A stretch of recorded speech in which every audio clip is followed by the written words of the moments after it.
Hello, I would like to welcome you to our webinar. Thank you for being here. A lot of folks are just now joining. We're going to get started in a moment. I'm really excited for this conversation. We are very honored by our guest today. My name is Greg Hanch. I serve as the Executive Director of NAMI Texas, which is the Texas affiliate of the National Alliance on Mental Illness. This is our second in a series of NAMI Frontline Wellness webinars that we're doing, and I'll explain what Frontline Wellness is in a moment. Proud to be joined by Chris Orton, who I'll introduce shortly.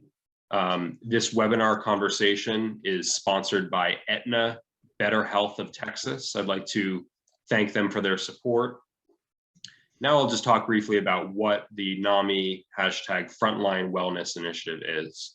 Frontline professionals face many challenges in their day-to-day work life, from the pressure of making sure people get the help and care they need to working long shifts. Healthcare and public safety are stressful fields of work. When people encounter chronic stress, trauma, and the negative effects of shift work as part of their daily work life, and then you add additional stressors like COVID-19 on top of that, it can feel overwhelming. There are concerns about passing the virus to family and friends. There are protective equipment shortages. There are exposures to traumatic events, financial pressures, long work hours. We feel that people need support now more than ever.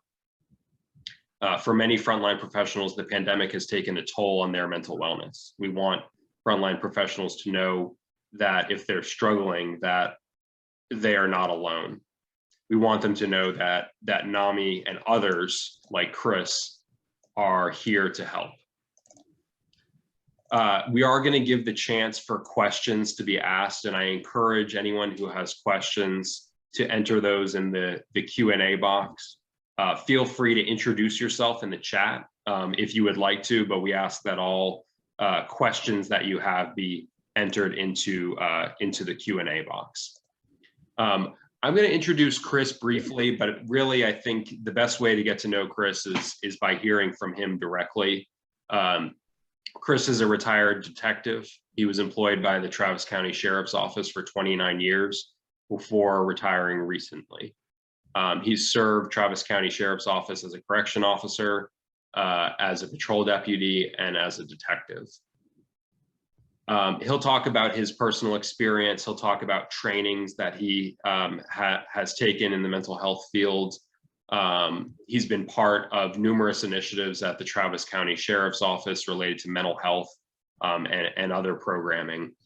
He's now employed by Bluebonnet Trails Community Services, and he serves as peer support and trainer to first responders in the 8 counties that Bluebonnet Trails serves, largely in the counties surrounding Austin and Travis County.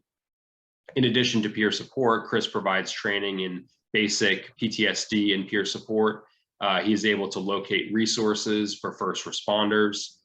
He serves as a trainer and navigator for the Bluebonnet Trails Criminal Incident Response Team. And he's well known as an engaging speaker for generously sharing his life experiences because he has truly been there. He has lived it. Many individuals who have attended his presentations come away with new insight into the management of the inevitable stressors that come with law enforcement careers. Welcome to everyone in the chat. Welcome to Chris. I see folks are entering their names and their organizations into the chat. It's great to see such a diverse group in the audience today. This webinar is being recorded. You'll receive access to a recorded copy. I encourage subscribing to the NAMI Texas YouTube channel for the quickest access to the recording. With that, I'm going to start asking some questions of Chris, and really excited to see where this conversation goes. Chris, thanks again for being here. I saw that you were employed by the Travis County Sheriff's Office for 29 years, and you recently retired. As a resident of Travis County myself, I want to thank you for your decades of service. I'm curious, what led you to pursue your career in law enforcement? Probably mostly just my dad was a police officer in Detroit in the 60s and 70s, and I always wanted to be a police officer. And when I got out of the Army in '87, I had really, no skills or education college-wise. So I applied at several different law enforcement agencies in the Austin area, and Travis County is who I wanted to work for because my dad had started there as well in '85. So I wanted to work at the same place he did. And so I applied numerous places, and Travis County was the first one to call me and offer me a job. So following in the family footsteps, following something that you were passionate about and wanting to be of service. That's certainly admirable, and I commend you for that. Thank you. Can you talk about that experience of working in various capacities for the sheriff's office? What did you like about it, and what were some of the challenges that you encountered along the way? Sure. Not a lot of challenges. I'm sure I speak for most first responders. Our challenges are usually the politics and of what goes on above our heads. But the challenges of inmates and criminals and victims of assaults and sexual assaults and robberies and burglaries, that can be challenging just because you see the pain and the hurt that they're going through. But yeah, working in the jail was an eye opener for me. I saw things that I never thought I'd see, and heard things I thought I'd never hear. And then when you go to patrol, it's the same thing. You see even more probably and hear more. And what I've noticed over even to this day is, when I was training for a corrections officer way back when, it was 40 hours of training. And now I know it's significantly more. And when I became a deputy, I want to say it was 600 hours of training. And I know now it's significantly more. But what I'm finding out is they train you how to fight, to self-defense, how to use a taser, how to use a pistol, how to use a shotgun, how to drive fast, drive straight, write reports, write affidavits.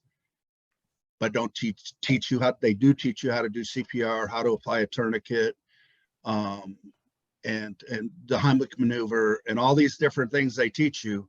But the one thing that I was never taught, and to this day, I'm going to be careful how I say this because I know it's getting better, but a lot of departments back in the day and still don't teach anything about what your reactions are going to be after you hold that little boy that died or carried that little boy that died. When I teach, I ask the people in the classroom, I said, after you work a fatality collision with 2 teenagers who were hit and killed by a drunk driver, and a drunk driver survives and the 2 teenagers die, I go, after you clear that call, what do you do? And the 2 answers I always get, go to the next call or go get a Coke up at the 7-Eleven. And you just saw 2 dead kids. Yeah. So I am happy to say, though, that a lot of departments are teaching mental health type stuff. It'll never probably be enough in my book, but anything is better than nothing. Yeah, wow, that's great insight, and it's really powerful. I mean, when a person comes across such a severe traumatic incident as what you described, it's going to take its toll, and it's going to take a lot more than just suck it up and move on to the next scenario. And it's going to take a lot more than go to the 7-Eleven and grab a Coke for your self-care and your enjoyment. That is traumatic, not just for the individuals, the victims, the people who are directly involved. It's traumatic for people who are on the scene, who are responding. And I think it's often referred to as secondary trauma. What impact can that have in the case of a first responder? How does that affect someone? Well, in many ways, when you ask first responders after a critical call or even a few days later, hey man, how are you doing after that dead baby? and when I ask this in my class, I go, what's the answer, guys? And the answer is like, I'm good. Because it's a culture of I'm good. Because in years past and in some places still today, the stigma of mental health as a first responder is a sign of weakness. Again, it is getting better.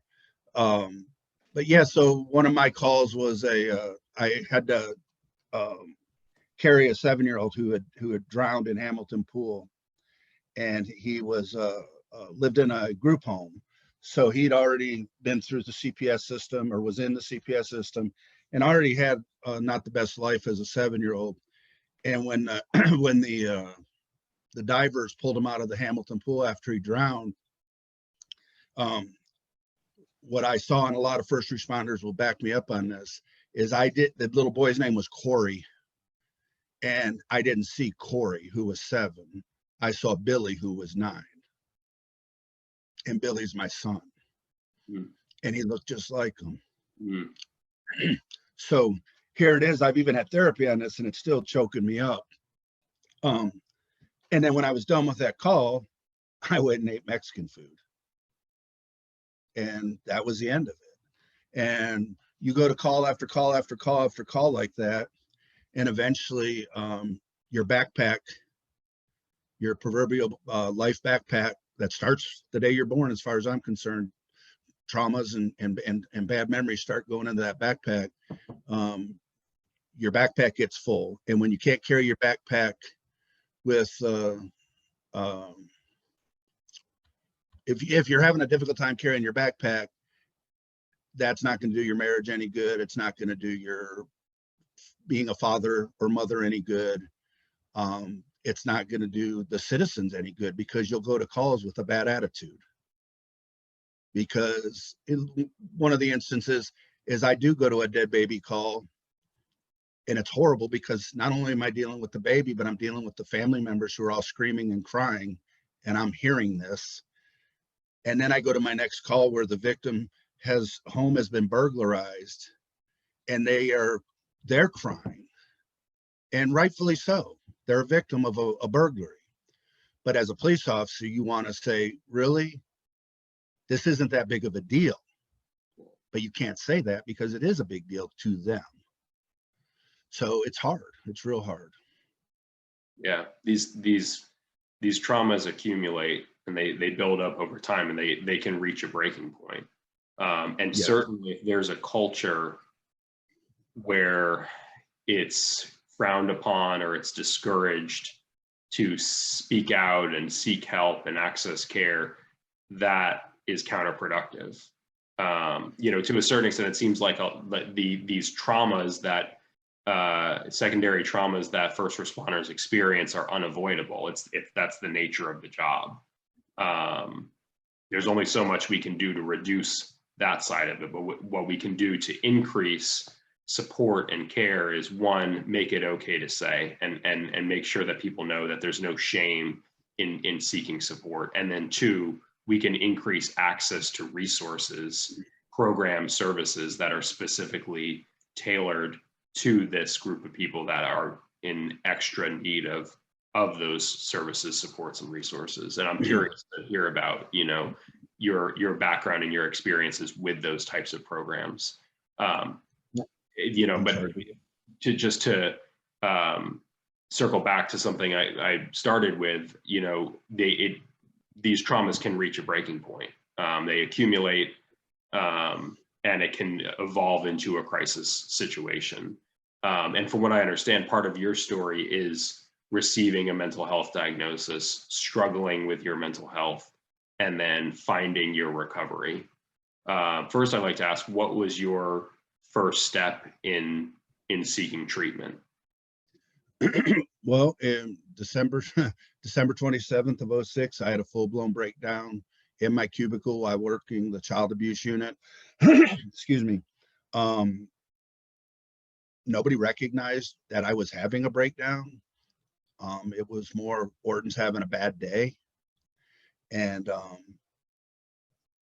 I started acting out, and my acting out was in the form of sending emails to my chain of command. And that included my sergeant, lieutenant, captain, major, chief, sheriff, county HR, sheriff HR, county judge, and all 4 commissioners. And my emails were, mostly pretty rated R as far as language goes. And basically, now that I'm a little educated, I was crying out for help. And they helped me, I guess, by sending me to a fit for duty psychologist who found me not fit for duty. And, to the sheriff's office, to their credit, they let me continue working desk duty, so I didn't have to burn up all my sick time and vacation time. And I will forever appreciate that. But they did absolutely nothing else to help me. And, they ordered me to go to therapy, but they didn't tell me how to do that. And anybody that tries to navigate finding a therapist or a psychiatrist, that's a very difficult system to navigate. And it's really difficult to navigate when you're in the throes of a breakdown with depression and anxiety. So part of it was find a therapist. So I did find a therapist in 2007, and she was a huge help.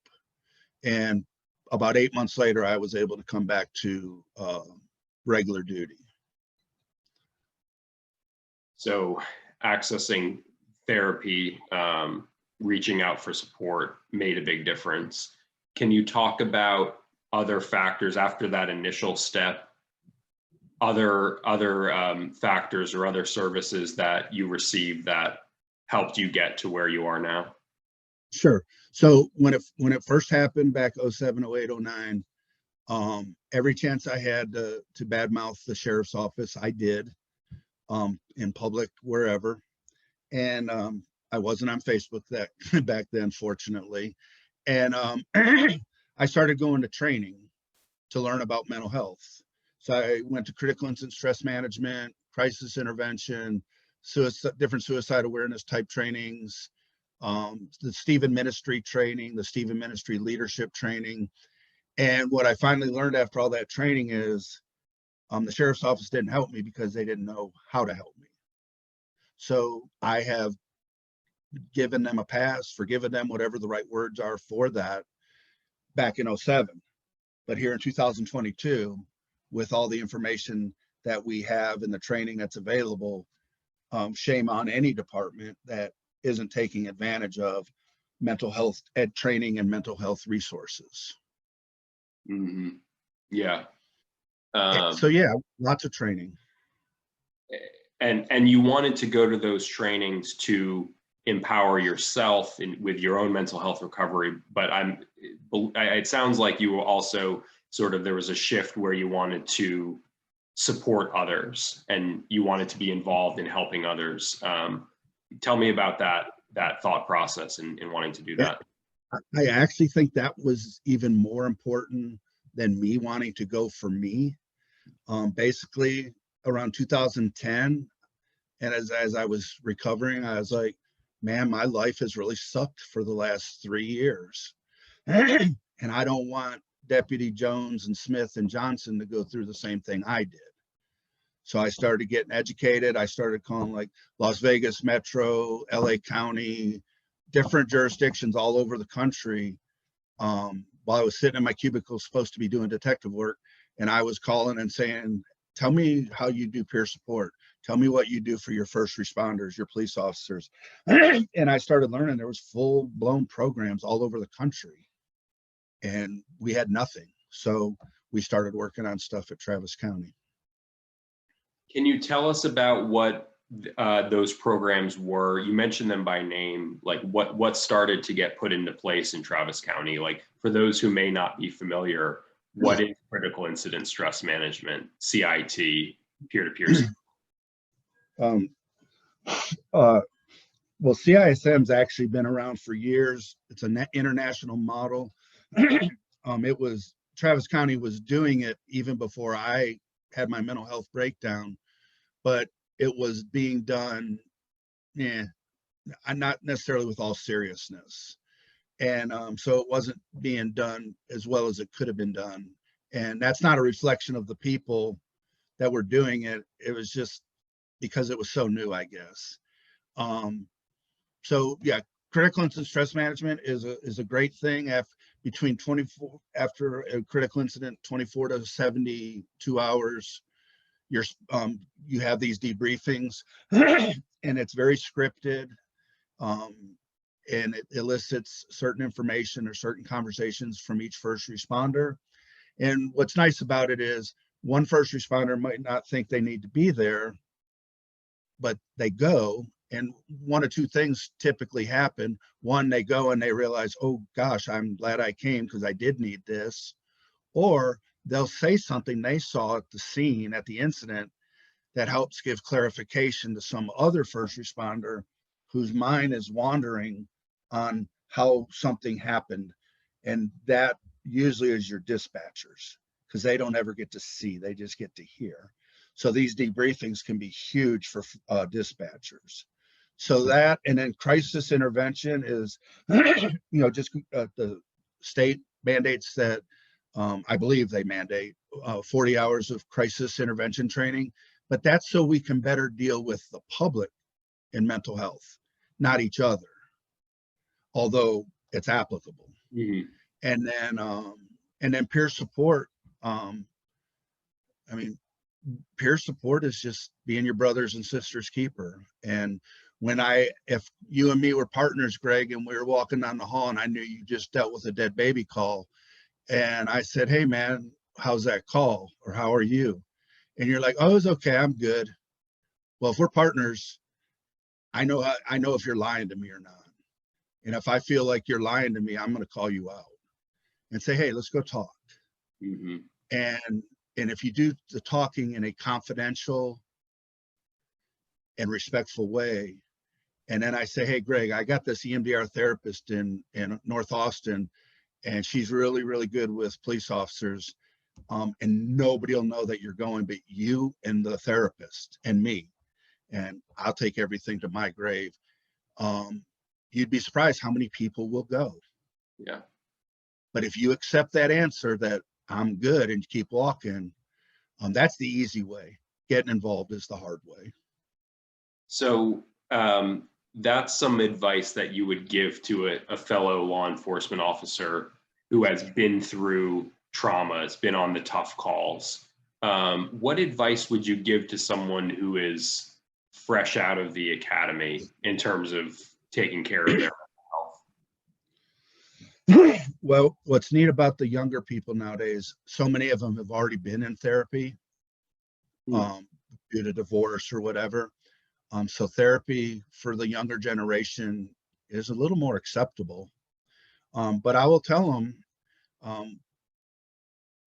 one of the things Travis County mandates is you get a physical every year. As terms of in your employment, you get a physical every year. And there was a lot of griping about it when it happened. But what happened was people found out they had cancer. People found out they had heart disease. So lives were saved because of it. Well, if Chris Orton was in charge, every department would have a once a year mandated mental health checkup with the therapist or a psychologist. But just like with the doctor, all it is a signature on a form that says you saw Dr. Jones with no other information, just like a medical one. And I would tell these new guys, go to this once a year. And you'll be surprised if you go once, things are going to come out and you're going to go 2, 3, 4, 5 times. But it will save your marriage. It'll save your job. It'll save you from suicide. Yeah. It's funny is people think cops are jerks. And now that I haven't been one for 5.5 years, sometimes I'm around cops who I think are jerks, but they're hurting. They're really hurting. And I know they're not jerks, but they're just hurting. Mm-hmm. Yeah, the concept of a checkup from the neck up is so important for everyone, especially for people who are in these lines of work where they're coming across traumas day in and day out. I've heard from law enforcement officers that one of the reasons that they like don't engage in things like an annual mental health check or don't engage in peer support or talking to a therapist or a psychiatrist is they're worried that it's going to come back to haunt them when in their employment situation, that they're going to be punished if the the mental health screening reveals that the person has a mental health issue or depression or PTSD, something like that. So how do we reshape either the culture or policies in law enforcement to make sure that law enforcement officers who need care aren't being punished for that circumstance? Yeah. What advice would you give to administrators? Yeah, go ahead. Well, typically they're not being punished for needing the care. They're typically punished for when they are making mistakes and bad decisions because of their mental health. And the administration looks at it as an infraction, breaking of the rules, breaking of a policy. And I realize there's plenty of officers that just break the rules because that's what they do. But there's a lot of people who make legitimate mistakes because they're not firing on all 8 cylinders due to all the traumatic calls they've been on.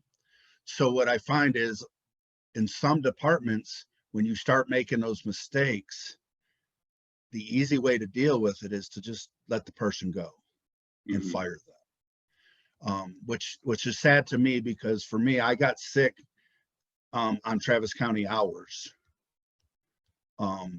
And so I should have had, and I did have that support because they didn't fire me and they let me keep working desk type duties. But some departments, especially if they don't have civil service, it's at will and they'll just let people go. There was an incident recently in Lee County where a deputy got shot, and I wish the sheriff there could do a seminar or a training, or I wish we just could have recorded how he did everything for his people. It was top notch. And he told all his people in front of each other, you go see therapy, you go do whatever you need to do, and there will be 0 repercussions. I just want you healthy, is what he said. And I mean, I literally brought tears to my eyes when he said it, because there's not enough of that.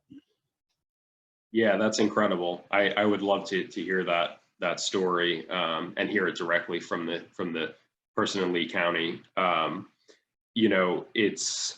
It's so important that there's a recognition that law enforcement officers that have been through these challenges, have experienced these traumas, have had clinical mental health symptoms arise as a result of it, that they're given a chance to show that they can continue to be effective in these roles. That a mental health condition doesn't disqualify a person from a career in law enforcement. It shouldn't disqualify them, and it shouldn't disqualify them from any career.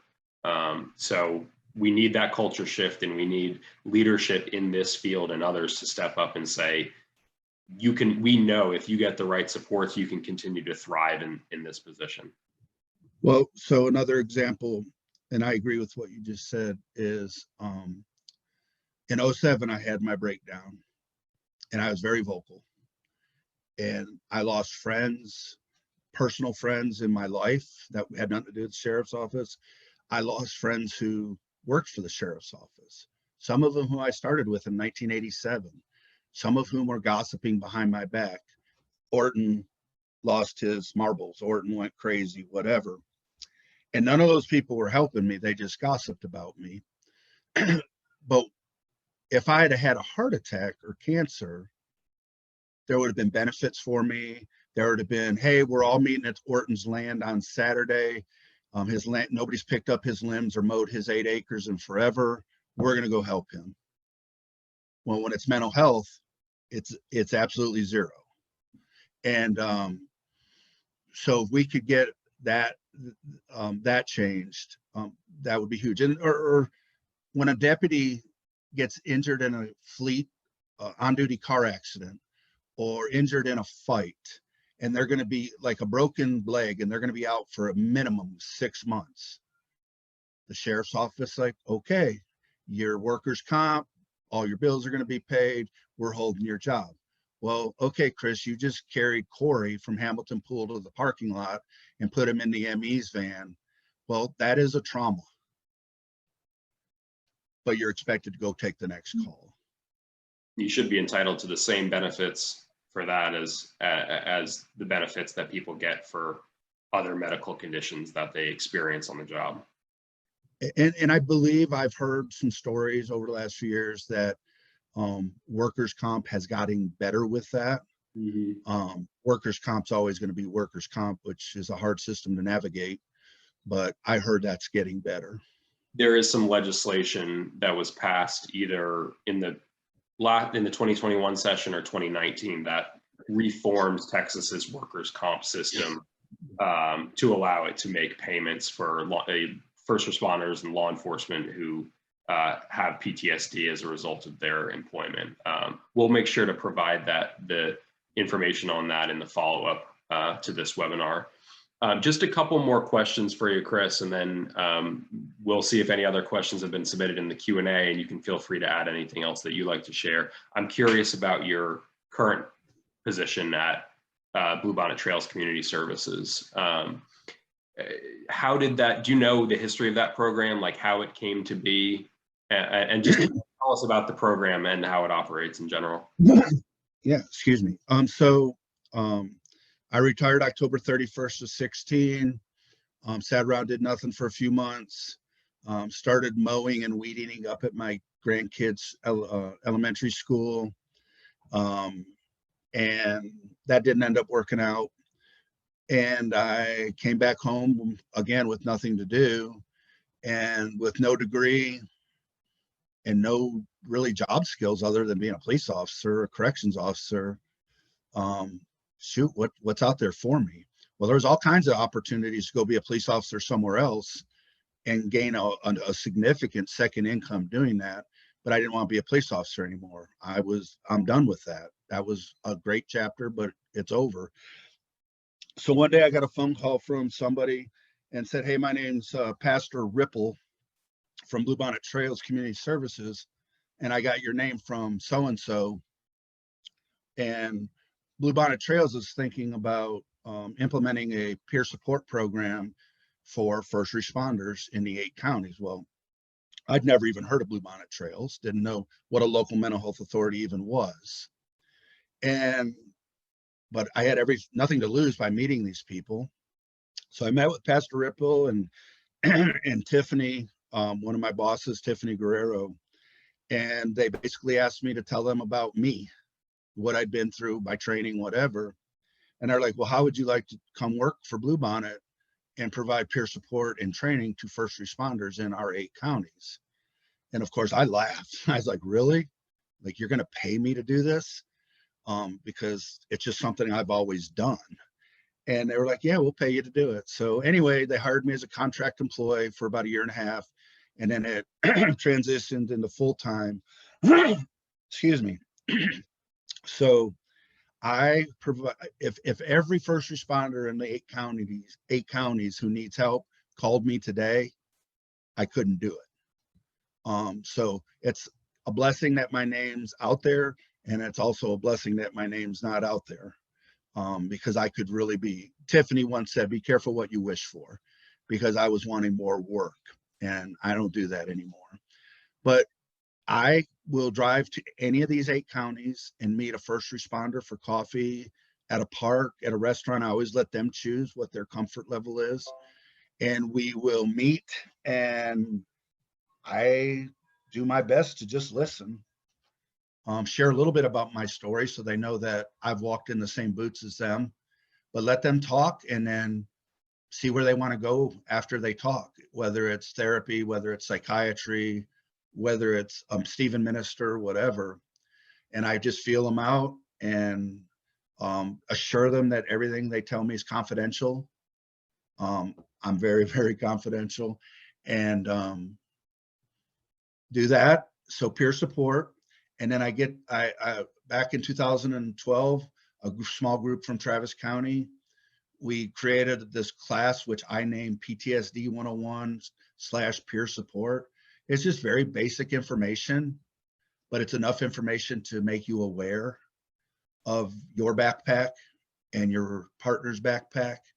And it's a 4-hour class. It's TCOL approved, so that people get credit with the state when they go through it, and have taught the class hundreds of times to thousands of people.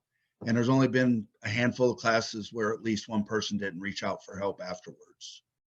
So as a matter of fact, the class has saved a couple lives. Don't have time to go into those stories, but people who were suicidal while they sat in the class, and the timing was perfect. And afterwards they came up, we talked, we met, later on, and their lives were saved because of the training. And so it's pretty humbling. And so training, and finding resources.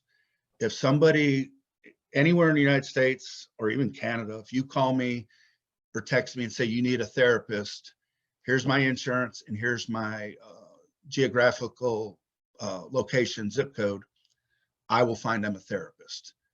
And I don't give them the name of the therapist till I've already confirmed that the therapist accepts their insurance and has openings, and they have first responder knowledge.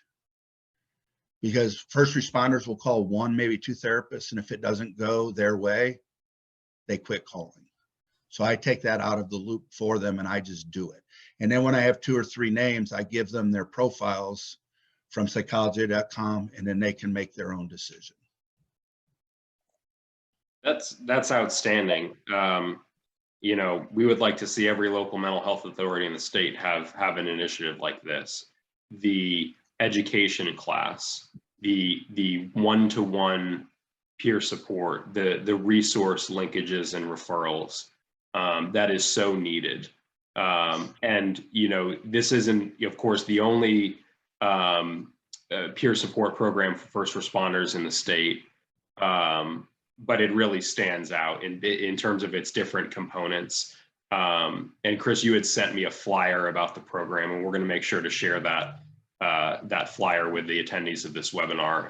It's unfortunate that it's only 8 counties, and that is Bluebonnet Trail service area. We've got 240 something other counties that need access to resources like this. So hopefully, someone out there is going to see and learn about this Bluebonnet Trails program and try to replicate it in their part of the state.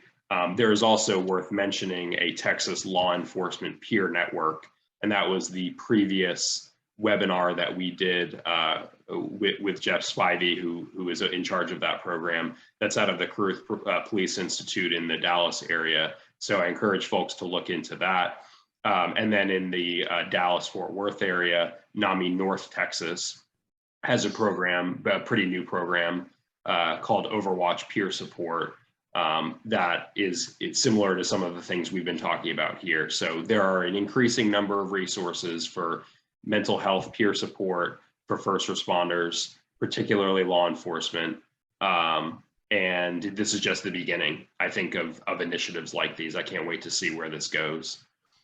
Yeah, and a lot of departments have peer support now. So somebody like Round Rock PD, Cedar Park PD, and some of these other police departments, Georgetown, they don't need Chris Orton because they already have their peer support. So, not that they couldn't use the 4-hour class that we teach, because that's good for everybody, but peer support is the in thing to do nowadays. So it's gaining a lot of traction. Yeah, that's a great point. So folks can advocate within their individual law enforcement agencies for peer support programs to get started there, like similar to the work that you were doing for Travis County Sheriff's Office. But folks can also reach out to and encourage their LMHA. There's 39 LMHAs in the state to establish programs like the one that Bluebonnet Trails has. So there are different avenues that can be pursued. And I'm assuming there's some people from jurisdictions not within the 8 counties of Bluebonnet Trails, but as long as nobody tells my boss that they called me for help, I will help them. They just can't tell Tiffany or Lynn. And wink, wink, nudge, nudge. They don't have any problem with me getting somebody to where they need to be, no matter where they're at. That's great to know. Thank you for that generous offer. Last question from me, I think, is, and I don't think you touched upon this. I wanted to ask about the element of the Bluebonnet Trails program for family members. How does the Bluebonnet Trails program that you're involved with support family members of responders? So anything that Bluebonnet offers for first responders, and your traditional first responders are obviously police, fire, EMS, dispatch, corrections. And if I've left somebody out, I apologize. But your first responders for me are, and maybe second responders, but their exposure to trauma could be just as much as a prosecutor in the DA or CA's office. Somebody who works on the road and bridge crew who finds a dead body while mowing. Any public servant or their family members gets the exact same treatment or services from me and Bluebonnet as any regular traditional first responder. School teachers, I've helped many school teachers. And, you know, obviously with everything that's going on lately, the teachers need a lot of support, and they are public servants. So I'm allowed to get them what they need. And I have the class that I teach to first responders, I've taught it to groups of family members. You know, the conversation's just a little different, but the PowerPoint's the exact same PowerPoint. Excellent. And it's great to hear that family members are being included in this programming. There's obviously, and that's a big focus of the work that we do at NAMI, there's obviously a great need for family members to have support and education to help them help their family members, first responder family members, navigate these challenges. Family members are a natural support and really need to be part of the treatment team and part of the care plan for individuals who are receiving services and who need support. With that, let me just look at our Q&A questions. There's a question: how did your mental health breakdown affect your relationship and or your understanding with your father? That's an interesting question. It gave me great insight as to who my dad was in the 60s and 70s, because of not that he was diagnosed with PTSD, but anybody that knows about Detroit in the 60s and 70s knows it was a pretty rough place to be. So by having my breakdown, it gave me some insight to where my dad might have been mentally back in those days, and a little more understanding, a little more empathy with that. Very interesting. There's also a question about, while in recovery, are you able to recognize your triggers? Oh, absolutely. Yes. I'm sorry. No, and just talk to us about that. Like, how has that experience gone for you? When I have the opportunity to teach the 4-hour class, I spend a whole section just on triggers. And then when I talk about EMDR, and it's quite a lengthy little presentation, how EMDR on the brain and all that, REM sleep and all that goes together. So on February 15th of 2001, Keith Ruiz was shot and killed, one of our SWAT officers. And for years, I thought that was my trauma. And when I started EMDR therapy in 2012,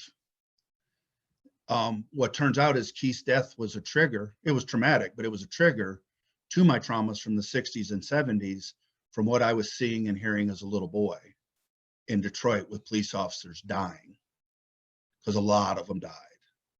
And as a little boy, I was absorbing all that and not reaching REM sleep, therefore not processing that information.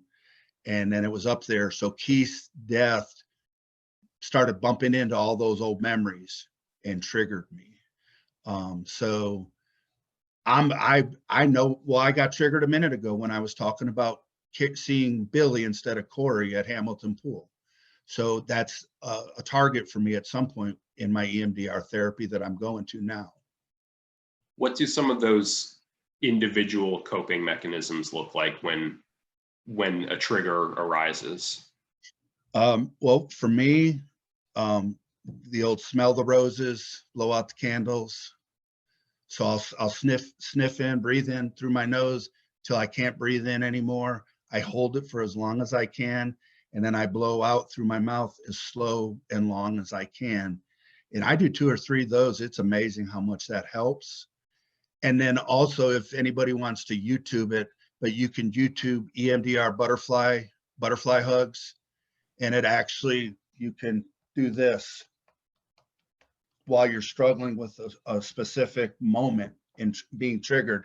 And if you start tapping, and when I tap, I pray about what the situation is. But if you just start tapping and you're thinking about what's going on, believe it or not, it sounds really weird, but it will help. Thank you for sharing that, those strategies. And then can you just give us the 101 on EMDR? How is that helpful for people who have experienced trauma? Well, it stands for eye movement desensitization and reprocessing. And all of us have a trauma in our lives, whether it's a car accident, whatever it is, we all have at least one trauma in our lives. And if you don't process that through REM sleep, and it doesn't get stored in an appropriate place, I always say an appropriate folder, it can interfere with future traumas and memories that enter into your brain. So what EMDR is EM is kind of a bad name for it, because it's about bilateral stimulation of the brain. Eye movement is REM sleep. Traditional EMDR is done with the finger back and forth, and while you're talking, you follow your therapist's finger, and it reprocesses that trauma that wasn't processed in REM sleep. I can't follow a finger because I have bad ADD, but untreated. And so my therapist taps on my knees back and forth. You can hold clickers in each hand. You can put headphones on that click back and forth. It's all about bilateral stimulation of the brain. And you don't get hypnotized. It's not weird science. It's still a traditional therapist who just went to some additional training. That's right. Yeah, my understanding is EMDR is a very mainstream and increasingly utilized treatment for trauma. Yes, sir. Have you found that insurance companies are paying for it, or is it something that people are having to pay for out of pocket? The best I know, well, it depends what kind of insurance you have, obviously. But most first responders that have insurance, they pay their copay, and that's it. If anybody on here, so part of Bluebonnet is vision with me was to support the underserved first responders of our 8 counties. So that would include volunteer firefighters, some of whom are making minimum wage at their real job and making no money as a firefighter, and they don't have insurance. So part of my job is to find them a therapist that will see them for free or super cheap. And I always make it happen, always. And there's actually a couple foundations out there that first responders can apply to get financial assistance for therapy. I'd like to learn more about those foundations that you mentioned. So if you happen to have the names of those, let us know. Well, right now, if somebody were to type in their computer, foundation 1023.org, they'll pop up. And 1023 is the employee number of the flight nurse who fell out of the helicopter in Austin 5, 6, 7 years ago and died. And her friends from Colorado and Austin, in her honor, formed Foundation 1023, her employee number, and they help first responders find EMDR therapists. as well as help financially. Awesome. That is something, one of many things I've learned in this conversation. And I think I speak for a lot of us in saying you're a wealth of knowledge and information, Chris, and we appreciate you, and just want to thank you from the bottom of our hearts for being so open and transparent with us and helping us learn about this critical topic. Yes, sir. It's truly an honor to be able to do it. And I'm back in 07, I shook my fist a couple times and cussed the big guy upstairs. And now I look up there and say, thank you. I needed those trials and tribulations to be here today.